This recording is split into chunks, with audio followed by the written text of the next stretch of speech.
Hello guys, आज हम लोग नॉमिनेटिव एब्सोल्यूट सिंथेसिस पार्ट 2 पढ़ने वाले हैं। तो welcome to my YouTube channel rock study. तो चलिए शुरू करते हैं। तो आज हम लोग बाय यूजिंग नॉमिनेटिव एब्सोल्यूट पढ़ेंगे। तो पहली बात तो हमें जानना होगा ये नॉमिनेटिव और एब्सोल्यूट की मीनिंग क्या होती है। तो नॉमिनेटिव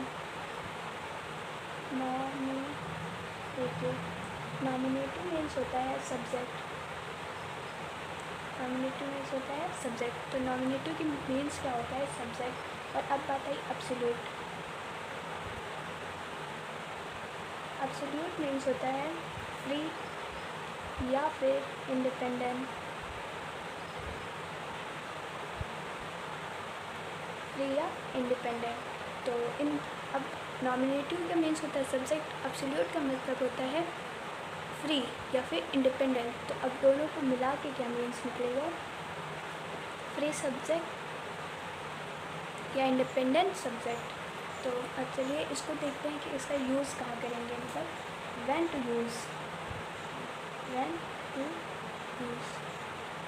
तो इससे पहले मैंने पार्टिसिपल का एक लेक्चर बनाया था, तो अगर आप लोगों ने वो नहीं देखा तो पहले वो देख लीजिए। उसको सर्च करेंगे रॉक स्टडी सिंथेसिस, वो आ जाएगा। पहले उसको पढ़ लीजिए, उसके बाद फिर बाय यूजिंग नॉमिनेटिव पढ़ेंगे। तो व्हेन टू यूज़ में पहला जो रूल आएगा, या फिर इसको व्हेन टू यूज़ का मीन्स होता है, इसको पहचानेंगे कैसे।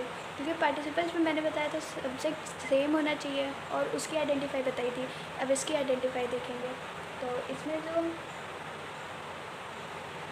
होंगे subject of all sentences. Subject of all sentences क्या होंगे, डिसिमिलर होंगे। तो आप लोग पहले पार्टिसिपल पढ़ लीजिएगा, मतलब कि मैंने पार्टिसिपल बाय यूजिंग पार्टिसिपल का एक लेक्चर डाल रखा है यूट्यूब पे, तो पहले वो देख लीजिए, उसके बाद इसमें आगे बढ़ते हैं। तो इसमें डिसिमिलर होना चाहिए। और फिर दूसरा सेकंड होता है कॉज रिलेशन होना चाहिए। इसमें कैजुअल रिलेशन होना चाहिए। क्या होना चाहिए, casual relation between the action verb.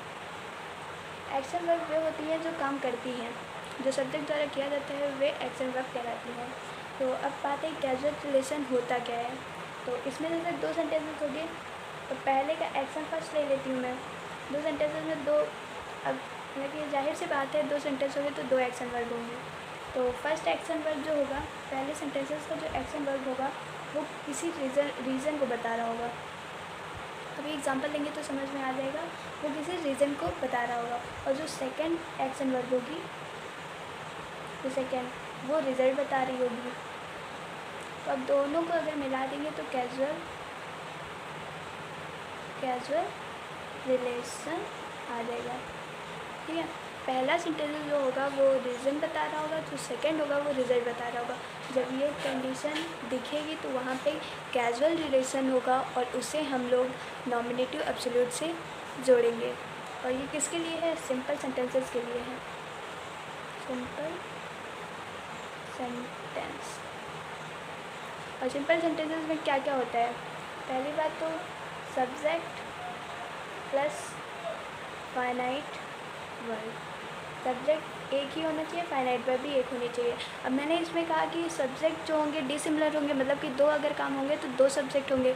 और सिंपल जो सेंटेंसेस होते हैं उसमें ये रोल नहीं है कि दो सब्जेक्ट आ पाएँ। तो अब एक सब्जेक्ट को अपाहिज, मतलब कि अब उसको मैं मार नहीं सकती, हटा नहीं सकती, ग्रामर मुझे इतना नहीं दे रहा है रूल, तो फिर हम उसे ऐसा बना देंगे कि उसका यूज़ ना हो, अर्थ निकले बट उसका कोई मीनिंग ना हो। तो अब वही है, तो इसकी आइडेंटिफाई होगी है कि इसमें जो सब्जेक्ट होंगे वो डिसिमिलर होंगे और कैजुअल रिलेशन होगा। एक्शन फर्स्ट में रीज़न, एक्शन सेकंड में रिजल्ट। तो पहले एग्जांपल देख लेते हैं, फिर हाउ टू कंबाइन पे चलते हैं। पहले एग्जांपल देख लेते हैं कि देखिए कैसे आएगा। एग्जांपल है द सन, SUN वाला। The sun rose, the sun rose. The fog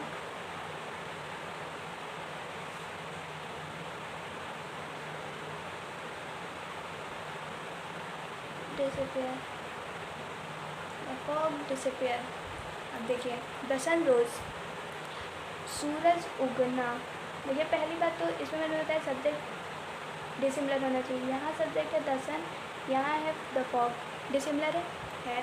तो पहला रूल तो मैंने फॉलो कर लिया। अब कैजुअल रिलेशन की बात है, तो कैजुअल रिलेशन देखते हैं। द फॉग रोज, जैसे सूरज उगा, द फॉग वॉज डिसअपियर, जो कोहरा था वह गायब हो गया। तो ये हुआ रीज़न, सूरज उगा तब कोहरा गायब होना। तो किसके कारण हुआ, तो रीज़न क्या है, द सन राइज या फिर रोज। द फॉग वॉज डिसअपियर, तो ये रिज़ल्ट हुआ, क्योंकि अगर ये रीज़न मतलब कि सन ना उगता तो जो फॉग होता वो ना डिसअपियर होता। तो ये रिज़ल्ट निकला ना कि सन उगने के कारण जो फॉग कोहरा था वो गायब हो गया। अब देखते हैं इसको हाउ टू कंबाइन करेंगे, कि कैसे, हाउ कैसे जोड़ेंगे इस सेंटेंस को, इसी सेंटेंस को लेके चलेंगे। पहले देख लेते हैं हाउ। तो पहली बात तो आई कि इसको कैसे करेंगे, तो चलिए शुरू करते हैं। तो फर्स्ट आया पहला रूल, फर्स्ट रूल है मेरा, जो एक्शन फर्स्ट यानी कि रीज़न, जो रीज़न बता रहा होगा एक्शन, यहाँ पे जो एक्शन फर्स्ट है वो रोज़ का है, रोज़ एक्शन है ये उगना, और यही रीज़न बता रहा है। तो पहले इसको मैं कैसे बताऊँगी, अगर स्टैटिक फॉर्म में है, स्टैटिक फॉर्म में है तो उसको करेंगे बीइंग। ये मैंने प्रेजेंट पार्टिसिपल में बता रखा है। स्टैटिक फॉर्म वो होती हैं जैसे इज़, एम, आर, वॉज, वर, ये सारी जो होती हैं वो स्टैटिक वर्ब्स होती हैं। इज़, एम, आर, वॉज, वर, ये सारी इट्स मतलब कि स्टैटिक वर्ब्स होती है। इसे हम लोग बीइंग में चेंज करेंगे। और अगर जैसे एक्शन वर्ब आ गई, एक्शन मतलब V1, V2, V3 ये आ गई, तो इसे हम लोग, एक्शन वर्ब भी दो प्रकार की होती हैं, एक होती है एक्टिव, एक होती है पैसिव। पैसिव मैंने फर्स्ट लेक्चर में बता रखा है, is, am, are, was, were, be, been के बाद वर्ब की थर्ड फॉर्म ये आएगी तो passive.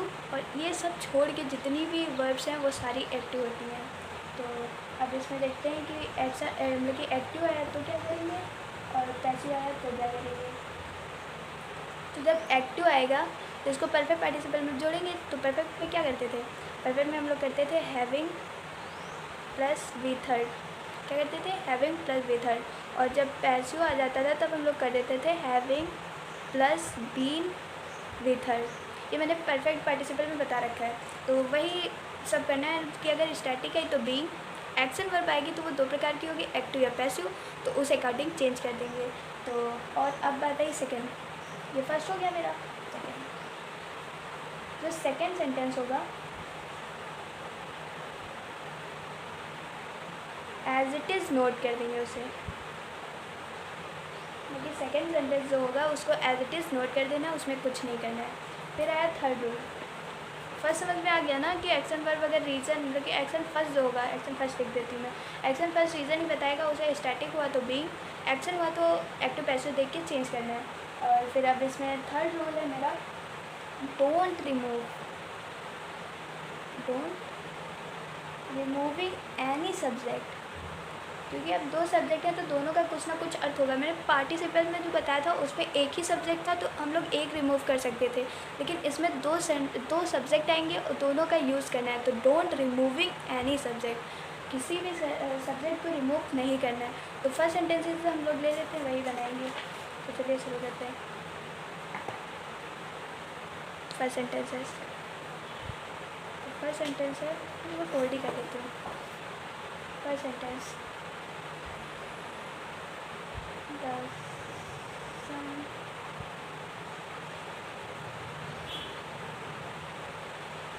rises, the fog was disappeared. Yeah, the sun rises, the fog was disappeared. The sun rose था, the sun rose, the fog was disappeared. तो अब इसको बनाते हैं।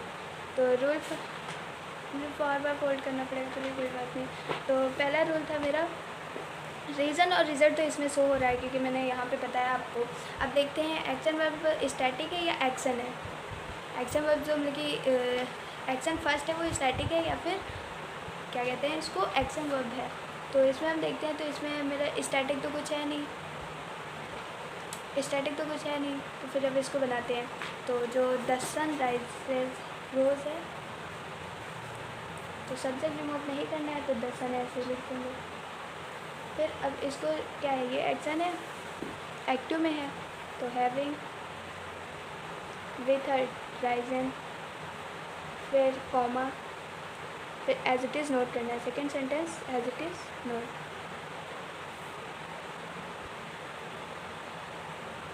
ठीक है, आप लोग कॉपी पेन लेकिन लिखते रहिए क्योंकि मुझे बार बार आगे पीछे करना पड़ रहा है, इसीलिए ऐसे ही लिखते जा रहे हैं। आप लोग लिखते रहिए तो देख लीजिएगा। तो पहले मैंने क्या किया, क्योंकि थर्ड रूल मैंने बताया था डोंट रिमूविंग एनी सब्जेक्ट, तो मैंने एक भी subject the sun the fog, एक भी सेंटेंस हट क्या, एक भी मतलब कि सब्जेक्ट हटाया नहीं, हटाया ना। अब रही बात कि भाई इसमें तो 2 सब्जेक्ट दिख रहे हैं, आप लोग यही कहेंगे ना कि इसमें तो 2 सब्जेक्ट हैं, और मैं कह दूँ नहीं है, एक ही सब्जेक्ट है। आपके मन में आएगा भाई कैसे, तो जो ये हैविंग है ये क्या है, परफेक्ट पार्टिसिपल है, क्या है परफेक्ट पार्टिसिपल। जो परफेक्ट पार्टिसिपल्स होते हैं वो सारे नॉन फाइनाइट होते हैं। क्या होते हैं, नॉन फाइनाइट। ठीक है, और अगर जैसे सब्जेक्ट कब होता है, जो पूछिए सब्जेक्ट कब होता है, जब सब्जेक्ट के साथ कोई फाइनाइट वर्ब आ जाती है तो ये सब्जेक्ट रह जाता है, मतलब कि इसमें सब्जेक्ट वाली क्वालिटी आ जाती है। लेकिन अगर सब्जेक्ट के साथ नॉन फाइनाइट है, क्या है, नॉन फाइनाइट वर्ब है, तो इसमें सब्जेक्ट की क्वालिटी नहीं आती है। ठीक है, तो इसको हम सब्जेक्ट नहीं बोल सकते, मतलब कि ये दिखेगा तो सब्जेक्ट, वैसे सब्जेक्ट बोलना सही नहीं रहेगा, ये सब्जेक्ट मेरा नहीं होगा। तो यहाँ पे ये पार्टिसिपल आ रहा है, परफेक्ट पार्टिसिपल मैं पढ़ा रखी हूँ, ये परफेक्ट पार्टिसिपल आ रहा है, क्या है, नॉन फाइनाइट है, तो इसीलिए ये सब्जेक्ट जो होगा ये मेरा क्या कह सकते हैं, अपाहिज कर दिया मैंने इसको, मतलब कि ये अब सब्जेक्ट की कैटेगरी में नहीं आएगा। तो यहाँ पे एक सब्जेक्ट हो गया, ये क्या है, फाइनाइट वर्ब है, मैंने बताया था। तो ये एक सब्जेक्ट हो गया, एक फाइनाइट वर्ब हो गई, तो ये सिंपल सेंटेंस बन गया। अब लेते हैं सेकेंड है the fog was very dense, the fog was very dense, I could not see anything। ठीक है, रही बात रूल की, तो उसमें पहला रूल था कि जो सब्जेक्ट हो वो डिसिमिलर हो। तो चलिए देखते हैं इस सब्जेक्ट में डिसिमिलर है या नहीं है। यहाँ है द फॉग, यहाँ है आई, डिसिमिलर है भाई, है। चलिए ये तो रूल मेरा एक तो हो गया। अब देखते हैं कैजुअल रिलेशन की। पहला रीज़न होना चाहिए, दूसरा रिज़ल्ट होना चाहिए। यहाँ ये रीज़न है, जो कोहरा था बहुत घना था, इसलिए मीन्स होती घना। आई कुड नॉट सी एनीथिंग, मैं जिसके कारण मैं कुछ नहीं देख सका, तो ये रीज़न हुआ। और ये क्या हुआ, रिज़ल्ट, कोहरा घना था इसीलिए मैं कुछ नहीं देख पाई या फिर देख सका। तो दोनों फॉलो हो रहे हैं। अब चलिए देखते हैं इसको बनाएंगे कैसे। जो थर्ड था कि एक भी जो सब्जेक्ट है उसे रिमूव नहीं करना है, मैंने नहीं किया। अब वॉज है, यहाँ देखिए स्टैटिक बीइंग, यहाँ पे स्टैटिक मैंने क्या बताया, is am are was were, आई तो वो स्टैटिक होती है, मतलब कि is am are was were के बाद एग्जेक्टिव या नाउन कुछ भी है तो वो स्टैटिक वर्ब ही होगी। तो यहाँ पे देखते हैं ये फिर एग्जेक्टिव है, तो ये स्टैटिक वर्ब हुई, क्या हुई, स्टैटिक। क्यों हुई, अगर क्योंकि इसके बाद कोई एक्शन वर्ब आई नहीं है तो ये स्टैटिक वर्ब हुई। अगर जैसे he was written, he was writing, ये सब आता तो फिर हो जाती ये एक्शन वर्ब, बट यहाँ पे ये स्टैटिक वर्ब है। तो हम बनाएंगे बीइंग, द फॉग बीइंग। अब इसमें विथ तो पूछा ही नहीं, वेरी डेंस, फिर comma, second sentence as it is note करना है, I could not see anything. एकदम सिंपल सा है, बस वो 3 रूल्स याद रखे हैं और सब हो जाएगा। तो बस आज के लिए बस इतना ही, सेंटेंसेस करते रहिए और पढ़ाई करते रहिए धीरे धीरे। तो थैंक यू वेरी मच। और थोड़ा अब नेक्स्ट रूल लेके आएंगे जो होगा, तब तक के लिए बाय बाय। और सब्सक्राइब कर लीजिए, लाइक कर दीजिए, कमेंट कर लीजिए, और सब धीरे धीरे पढ़ते रहिए और मैं वीडियो बनाती रहूँगी। Thank you very much.